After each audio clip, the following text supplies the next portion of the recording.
नमस्कार, जोहार। ये चलते हैं झारखंड सूबा की ताजा खबरों की ओर। लेकिन उससे पहले अगर आपने अभी तक इस चैनल को सब्सक्राइब नहीं किया तो कर ले, जिससे कि आपको झारखंड सूबा की ताजा खबर रोजाना मिलती रहे। पहली बड़ी खबर, राजधानी की वीवीआईपी सड़कें सुरक्षित नहीं हैं। दिन में जिस रास्ते से गुजरते हैं मुख्यमंत्री और गवर्नर, रात में वहां पर सरेआम होता है लूटपाट। राजधानी की वीवीआईपी सड़कें सुरक्षित नहीं रह गई है। शहर के बीच राजपथ और काके रोड पर रात के अंधेरे में वारदातें हो रही है। हाल यह है कि मुख्यमंत्री और राज्यपाल दिन में जिस रास्ते से गुजरते हैं, रात में उसी रास्ते पर आम लोगों से लूटपाट होती है। पुलिस गश्त नहीं होने से रात 10 बजे के बाद हथियारबंद नकाब पोस्ट अपराधियों का सड़कों पर कब्जा हो जाता है।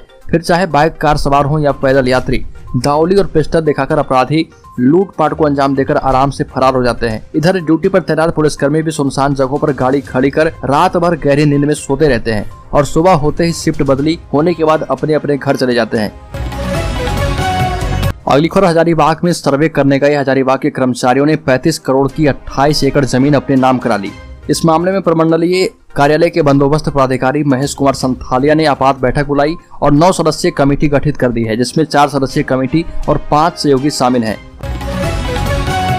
अगली खबर, राज्य में संविदा पर कार्यरत एएनएम और जीएनएम का 7 माह से वेतन बकाया, 14 से हड़ताल पर जाने का बनाया मन। झारखंड चिकित्सा एवं जन स्वास्थ्य कर्मचारी जिला संघ शाखा ने सिविल सर्जन से मुलाकात की और विज्ञापन सौंपकर अपनी समस्याओं से अवगत करवाया। उपायुक्त को सौंपे गए मांग पत्र में कहा गया कि संविदा के आधार पर कार्यरत एएनएम जीएनएम को शीर्ष 2211 स्वास्थ्य कर्मचारियों का विगत 7 माह से वेतन भुगतान नहीं किया गया है, जिससे स्वास्थ्य कर्मियों के परिवार की आर्थिक स्थिति डमाडोल हो गई है। ये भी कहा गया कि जल्द ही इस मामले में 14 सितंबर से अनिश्चितकालीन हड़ताल पर जाएंगे। अगली खबर, रांची में एसीबी की टीम ने की कार्रवाई, सीओ ऑफिस कर्मी हुआ अरेस्ट। पलामू एसीबी की टीम ने चैनपुर अंचल में पोस्टेड कर्मचारी कन्हैया राम और उनके सहायक शशिभूषण चौरसिया को घूस लेते रंगे हाथ गिरफ्तार कर लिया। दोनों की गिरफ्तारी चैनपुर अंचल कार्यालय के पास स्थित कर्मचारी के निजी कार्यालय से की गई। पहले से मौजूद एसीबी की टीम ने घूस की रकम लेते ही दोनों को पकड़ लिया।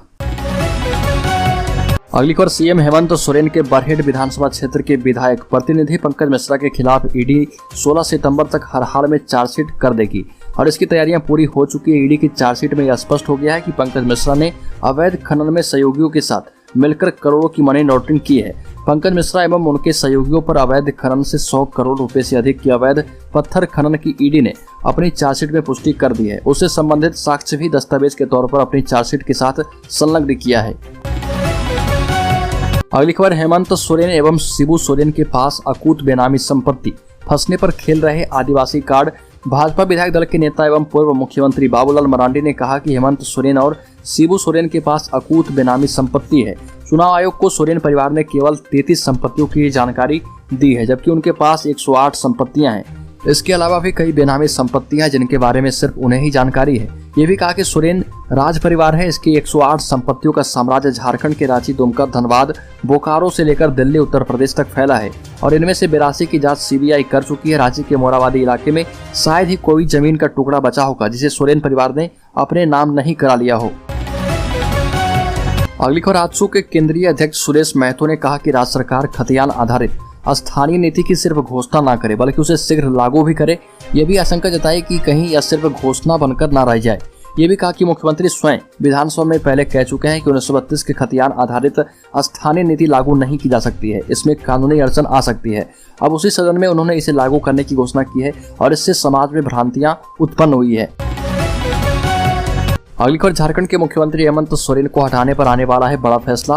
राज्यपाल कर रहे खास तैयारी। राज्यपाल की तैयारी यह है कि दोनों भाइयों का फैसला एक बार ही सुनाया जाए और बसंत सोरेन का फैसला आ चुका है और जल्द ही दोनों को मिलाकर एक बार ही फैसला सुनाया जाएगा। अगली खबर, झारखंड सरकार इलेक्ट्रिक वाहनों के लिए लाएगी नई पॉलिसी। इलेक्ट्रिक वाहनों को लेकर झारखंड सरकार ने भी ठोस कदम उठाने शुरू कर दिए हैं।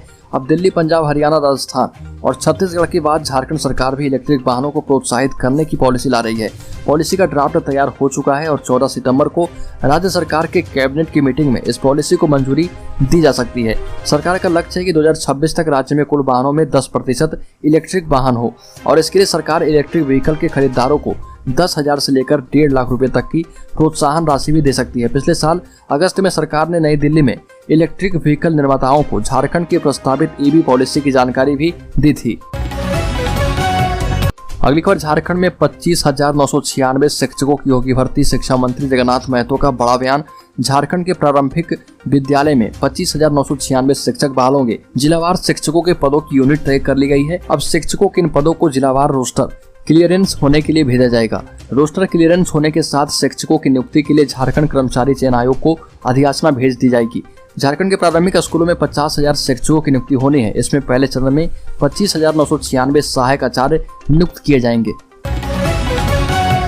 अगली खबर, झारखंड खेल नीति 2022 के तहत सीएम हेमंत सोरेन ने खिलाड़ियों को दिया तोहफा। मिलेगी 50,000 रुपए की मदद। सीएम हेमंत सोरेन ने प्रोजेक्ट भवन में झारखंड खेल नीति 2022 का लोकार्पण किया। इस मौके पर राज्य के 13 खिलाड़ियों को सहायता राशि देकर सम्मानित भी किया गया। सीएम ने कहा कि जिस प्रकार खेल की दिशा में राज्य सरकार ने अपना कदम बढ़ाया है, निश्चित रूप से खेल के क्षेत्र में झारखंड देश का अग्रणी राज्य बनेगा। सीएम हेमंत सोरेन ने कहा कि वर्तमान सरकार के गठन के बाद से राज्य में खेल गतिविधियों में तेजी आई है। आने वाले 5 वर्षों के लिए हमने नई खेल नीति बनाई है, जिसका लोकार्पण किया गया है। सरकार के द्वारा बनाई गई यह खेल नीति राज्य के खिलाड़ियों, कोच एवं प्रशिक्षकों के लिए समर्पित है। अगली खबर, झारखंड में स्थानीय नीति का मुद्दा फिर से गरमाया। 23 सितंबर से आजसू का अभियान होगा शुरू। राज्यपाल को सौंपेंगे पत्र। झारखंड में स्थानीयता का मुद्दा एक बार फिर से गरमा गया है। इस बार आजसू ने स्थानीय नीति को जल्द लागू करने की मांग राज्य सरकार से की है। इस मुद्दे पर आजसू सुप्रीमो सुरेश महतो ने कहा कि राज्य सरकार भ्रम न फैलाए, राज्य सरकार खतियान आधारित स्थानीय नीति को लागू करे। पार्टी के केंद्रीय कार्यालय में पत्रकारों से बात करते हुए आजसू सुप्रीमो सह राज्य के पूर्व उप मुख्यमंत्री सुरेश महतो ने कहा कि अगर जनभावना के अनुरूप स्थानीय नीति लागू करने पर मुख्यमंत्री हेमंत सोरेन गंभीर हैं, तो सदन में कहे अनुसार उसके लागू करें और राज्य को भ्रम में रखने से उन्हें बचना चाहिए। अगली खबर, खूंटी के कर्रा में भालू ने एक दंपति को किया घायल, रिम्स रेफर किए गए। खूंटी जिला अंतर्गत कर्रा में जंगली भालू के हमले से पति पत्नी घायल हो गए। घायलों में गड़के गांव निवासी कुमार तिर्की और उनकी पत्नी उर्सेला तिर्की शामिल है। भालुओं ने दंपति को गंभीर रूप से घायल कर दिया। घायल दंपति को बेहतर इलाज के लिए रिम्स रेफर किया गया है। अगली खबर, बिहार से आने वाले शराबियों को रोकने के लिए महिलाओं ने उठाई लाठी, बदलने लगे हालात। झारखंड और बिहार की सीमा पर कई गांव के लिए आफत बन गई है। जब से बिहार में शराबबंदी लागू हुई है, बिहार से हर रोज सैकड़ों शराबी जत्थे में सीमा से सटे झारखंड के इलाकों में पहुंच जाते हैं और इस वजह से बिहार से सटे झारखंड के गांव के माहौल में बहुत ही खराबी आ चुकी है। अब महिलाओं ने शराब के खिलाफ मोर्चा खोल दिया। बिहार के नवादा जिले के करीब स्थित झारखंड के सतगामा प्रखंड की असनकोनी गांव की महिलाओं ने बकायदा लाठी डंडे लेकर गांव में अब पहरेदारी शुरू कर दी है और बाहर से आने वाले शराबियों को गांव की सरहद में घुसने से रोक रही है। पिछले 1 महीने से ये मुहिम चलाई जा रही।